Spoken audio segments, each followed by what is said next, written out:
اکنون وارد جزئیات زندگی تیمسار فردوس میشیم و افراد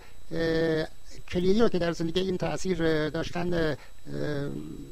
رابطش رو با نام و نشان بیان میکنیم. فقط از اینکه این صرفا یک چکیده و فشرده از زندگی ایشون هست در رابطه با اون تجربیاتش با فراماسونری، اینی که فقط یک نکات برجسته از این زندگی رو توضیح میدیم تا یک وقت دیگری که وارد جزئیات مفصل چند جلدی شاید این سرنوشت بشیم. زندگی فردوس رو ما همینجوری سر خودی به 4 بخش تقسیمش کردیم. از تولد تا سوئیس، در سوئیس، از زمان برگشتن به ایران تا انقلاب و از انقلاب تا هنگام مرگ. در قسمت نخست این 4 بخش که نکته مهم اینه که اون رابطه همجنسی که مفصل توضیح دادیم که با حداقل 3 نفر از بزرگانی که اشخاص بزرگسالی که با فامیل رفت آمد داشتن مدام داشت و این هم الان به هیچ وجه وارد اون دلیل و بحثش نخواهیم شد که آیا این رابطه تشدید کرد این تمایلات همجنسی رو که درش وجود داشت یا باعثش شد، یا خلاصه هر جوری که این یا هر طریقی که این ایجاد شد، تیمسار فردوس موقعی که وارد کاخ سلطنتی شد که همکلاس ولیعهد بشه در اون تهران، تمایلات شدید مفعولی داشت و با این تمایلات بود که همراه ولیعهد عازم سوئیس شد و هنگامی که به سوئیس رسیدن تنها کسی که در اون مملکت از این راز خبر داشت فقط خودش بود و هیچ کس دیگر. برای رفتن به سوئیس رضا شاه که خب طبیعتا خودش با ممالک خارج مخصوصا اروپا هیچ نوع شناختی نداشت، اینه که برای کشور خب شاید افواه در دهن همه بود و برای تعیین اون مدرسه، به خصوص اون مدرسه لغوزی که یکی از مهمترین و مدرسه شبانه روزی دنیا هست که فقط اختصاص این افراد رو در اونجا تربیت میکنند، خب طبیعتا رضا شاه از دوروبریای خودش سیاستمدارا یا دولتمردان اطرافش مشورت میکرد و خب خیلی از اینها هم فراماسون بودن که طبیعتا این مدرسه که نهایتا به اصطلاح تصمیم گرفت شد که ولیعهد رو اونجا بفرستن، مفصل‌تر بهش میپردازیم، نشون خواهد که انتخاب این مدرسه بی‌مورد نبوده. فقط بحث فراماسونری بین‌المللی دنیا در ژنو سوئیس هست و این مدرسه لغوزی درست در 20 دقیقه‌ای این هدکوارترز یا مرکز جهانی فراماسونری بود که از نظر به اصطلاح اون گروهی که در خوشنامی و شاید این مدرسه که به در سطح بالا بودی که از دلایلش برای کسان دیگر هم همین بود نزدیکیش. در هر صورت موقعی که اینها وارد سوئیس شدن، فراماسونری طبیعیه، یعنی حتی دیگه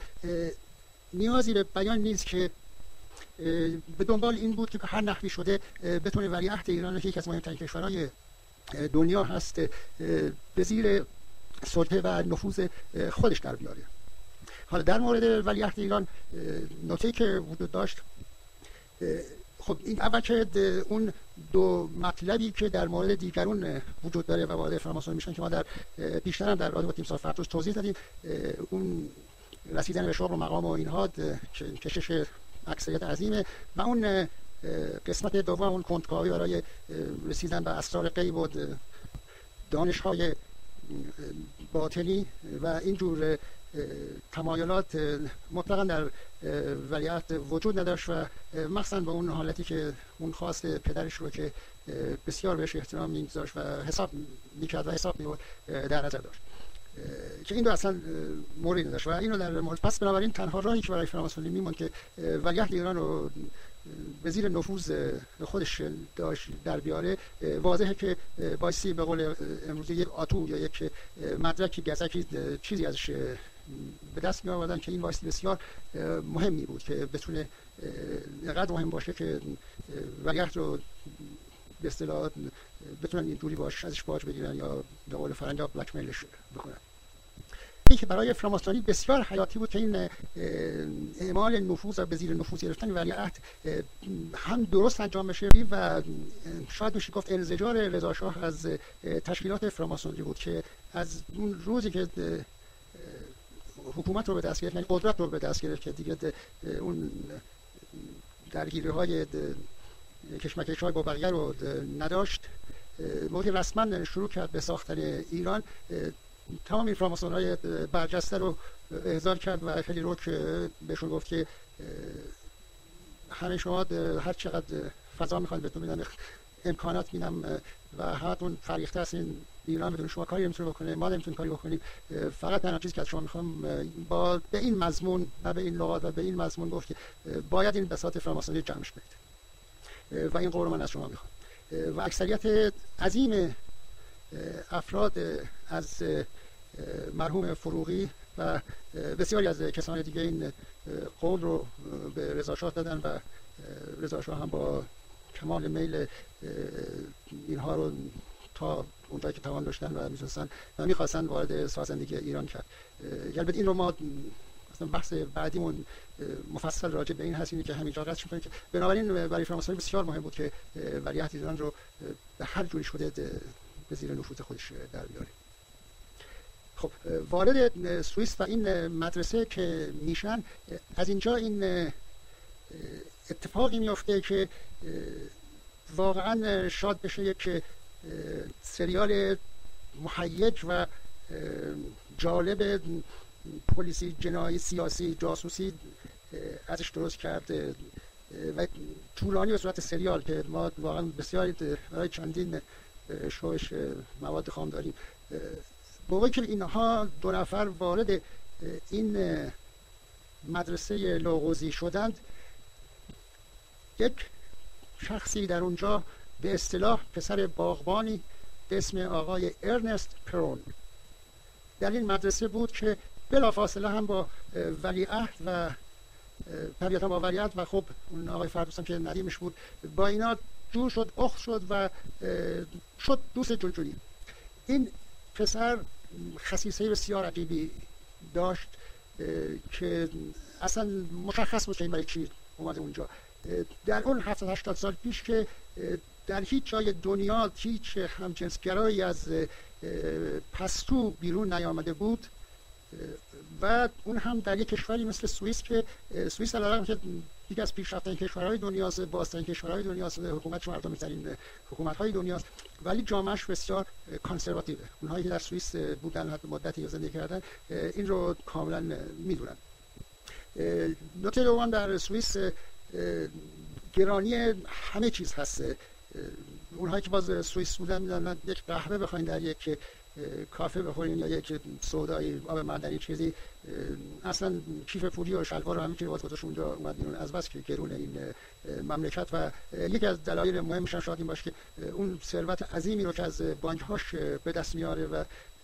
یک جمعیت چند میلیونی بیشتر نیست، اینی که طبیعتاً یک مردم سوئیس یک پول مفصلی در دستشون هست که به خاطر همین همیشه در سوئیس بسیار گرونه. این رو از این نظر گفتیم که این آقای ارنست پرون اول پسر باغبان به اصطلاح بوده، شروع کرد با پا به پای اینها اومدن و اولین خصیصش که این شخص مفعول بسیار شدید بود و بر خلاف هر کس دیگری، حالا فردوس که از ایران آمده بود ولی از هر جا در اون موقع آمریکا همه تو پستو بودن، تمام اروپا در پستو بود و این شخص به طور علنی همجنسگرای عجیب و غریبی بود. یعنی کارایی که این در انظار میکرد و اون اشوه و غمزه و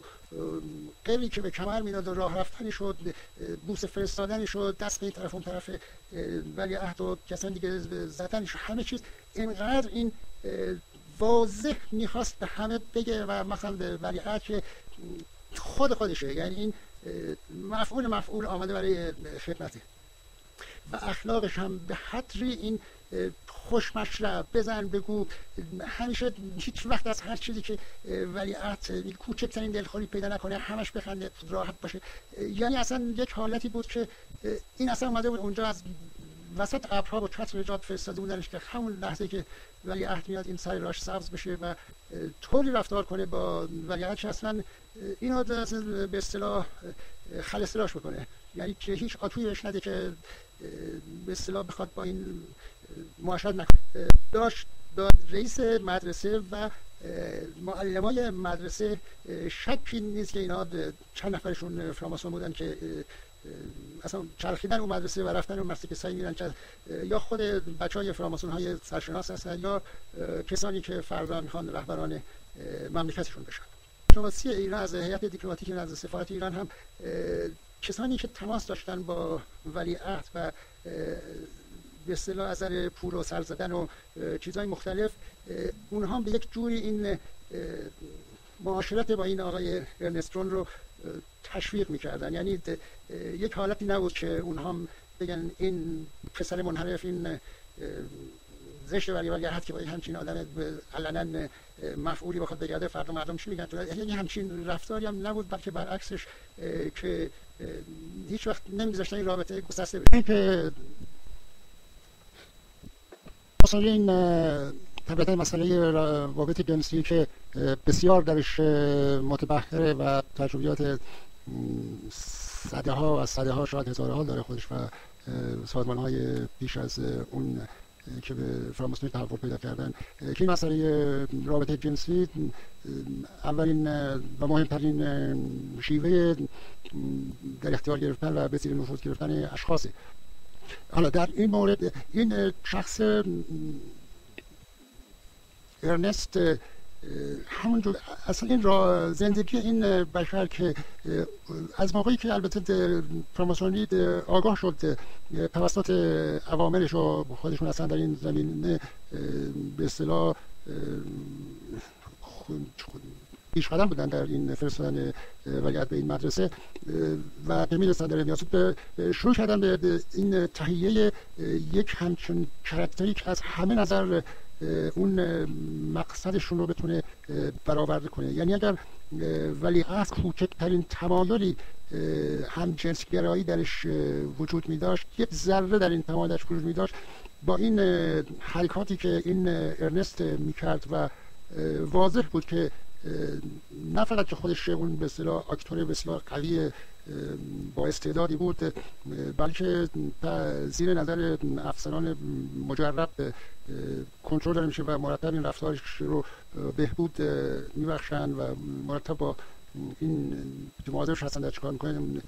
سعی کردن به اصطلاح به راه درست بکشوننش. یعنی با این تمهیداتی که دور و بر ولیعهد بود به نظر نمیاد شکی وجود داشته باشه که میکشیدنش به ایران. یعنی از